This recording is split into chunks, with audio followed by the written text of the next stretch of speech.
রাসূল সাল্লাল্লাহু আলাইহি ইসলামের মসজিদে নববীর ভেতরে রয়েছে তার পবিত্র কবর মুবারক, যেটিকে আমরা আমাদের প্রচলিত ভাষায় রওজা বলি, বলতে অসুবিধা নেই। কবর বলা এটা সাহাবায়ে কেরাম বলতেন এবং তার কবরের উপর এটা লেখা আছে কবর নবী সাল্লাল্লাহু আলাইহি ওয়াসাল্লাম। এবং সেই জায়গার পাশেই রয়েছে একটি আকর্ষণীয় জায়গা, সেটি হচ্ছে নবীজি সাল্লাল্লাহু আলাইহি ওয়াসাল্লাম বলছেন, মা বাইনা বাইতি ওয়া মিম্বারি রাউদাতুম মিন রিয়াদিল জান্নাহ। আমার ঘর আর আমার মেম্বার এর মাঝখানের জায়গাটা হচ্ছে রিয়াদুল জান্নাহ। এই জন্য নবীজি সাল্লাল্লাহু আলাইহি ওয়াসাল্লামের যে কবর, যেটা এটি আম্মা জান আয়েশা রাদিয়াল্লাহু আনহা ওয়া আরদাহা, তার ঘর এটা। এই ঘরেই নবীজির কবর মোবারক হয়েছে, তার রওজা মোবারক, যেখানে আমরা গিয়ে সালাম করি। এই রওজা মোবারকের পাশের যে জায়গাটা মেম্বারের, এই জায়গাটা এটাই হচ্ছে রিয়াজুল জান্নাহ। এবং নবীজি সাল্লাল্লাহু আলাইহি ওয়াসাল্লাম বলেছেন যে হাউদি আলা মেম্বারি, অর্থাৎ আমার হাউজ হবে আমার মেম্বারের এই জায়গাটাতে। আল্লাহু আকবার। আপনি দেখুন প্রিয় দর্শক, আমি কেন বলছি হাদিসটা, এই জন্য বলছি যে কাল কিয়ামতের ময়দানে যখন কিয়ামত সংগঠিত হবে, তখন আমাদের প্রত্যেকেরই দুটো জিনিস খুব জরুরি হবে, খুব জরুরি হবে। একটা হলো আমরা হাউজে কাউসার জরুরি হবে।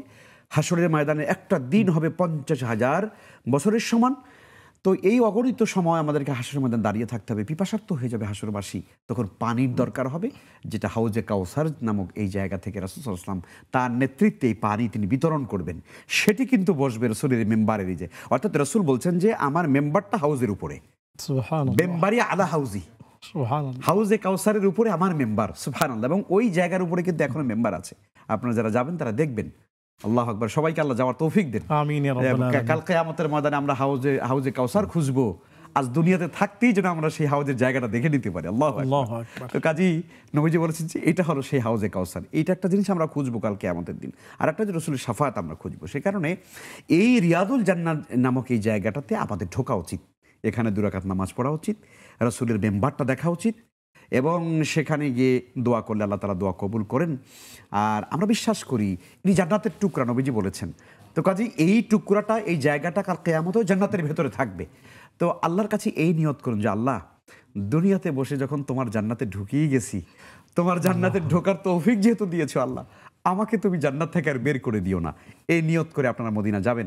রাসূল সাল্লাল্লাহু আলাইহি ইসলামের মসজিদে নববী শরীফ, এটি আমরা অনেক সময় হজের প্রসঙ্গ নিয়ে যখন প্রশিক্ষণ হয় আমাদের দেশে, আলোচনা হয় যে হজে আমাদের জন্য, একজন হাজী সাহেবের জন্য, একজন ওমরাকারীর জন্য কি কি কর্তব্য আছে, তখন কখনো কখনো আমরা দেখি যে কোনো মানুষ খুব হেকারাতান ইহানাতান এই কথা বলে থাকেন যে মদিনা এটা হজ ওমরার সাথে কোনো সম্পর্ক নেই।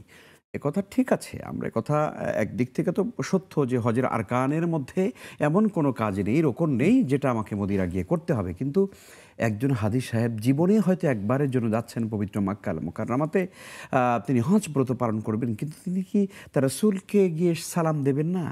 তিনি কি মদিনার মসজিদকে না দেখে, সেই মসজিদটাকে জিয়ারত না করে তিনি রাসূলের রওজা মুবারক, কবর মুবারকের কাছে গিয়ে তিনি কি না গিয়ে চলে আসবেন? এটি কি হতে পারে? কিন্তু আমরা কেন এটাকে অবজ্ঞা করে বলছি? এটা অবজ্ঞা করা উচিত নয়। আমরা মনে করি হ্যাঁ, হজের কোনো মৌলিক কাজ মদিনায় নেই, কিন্তু মসজিদে নববিয়া শরীফে গিয়ে নামাজ আদায় করার ভিতরে ফজিলত রয়েছে। রাসূল সাল্লাল্লাহু আলাইহি ওয়াসাল্লামের রওজা মুবারকে গিয়ে সালাম দেওয়ার ভিতরে ফজিলত রয়েছে। নিশ্চয়ই এটি আমরা করব। এই জন্য নবীজি সাল্লাল্লাহু আলাইহি ওয়াসাল্লাম বলছেন, লা তাশুদ্দু রিহাল ইল্লা ইলা সালাস, তোমরা ইল্লা ইলা সালাসাতি মাসাজিদ, 3টি মসজিদ ছাড়া তোমরা সফর করবে না। অতএব মসজিদে নববীর জন্যও কিন্তু সফর করার বিধান রয়েছে, করা যাবে। এবং সেই মসজিদে গিয়ে 1 রাকাত নামাজে 1000 রাকাতের সওয়াব আল্লাহ তাআলা আমল নামায় দিয়ে থাকেন। সুবহানাল্লাহ। আপনি চিন্তা করে দেখুন, 1000 রাকাতের সওয়াব। আপনি এটা হাদিসের মধ্যে এসেছে। নবীজি সাল্লাল্লাহু আলাইহি ইসলাম এটি পরিষ্কার করে বলেছেন যে আমার মসজিদে যে আসবে, সে যে 1000 রাকাতের সওয়াব সে ব্যক্তি পেয়ে যাবে। সুবহানাল্লাহ। আরও এখানে নবীজি সাল্লাল্লাহু আলাইহি ওয়াসাল্লাম বলেছেন যে মসজিদে নববী বা মদিনাকে তিনি বলেছেন হাদিহি তাইয়্যিবা, হাদিহি তাইয়্যিবা, হাদিহি তাইয়্যিবা, তিনি 3 বার বলেছেন। ইয়ানি আল মদিনা, মদিনাকে তিনি নবীজি সাল্লাল্লাহু আলাইহি ওয়াসাল্লাম মদিনাত তাইয়্যিবা বলেছেন। কাজেই এই পবিত্র নগরী, এই পবিত্র মদিনা আত তাইয়্যিবাতে আমাদের যাওয়া উচিত।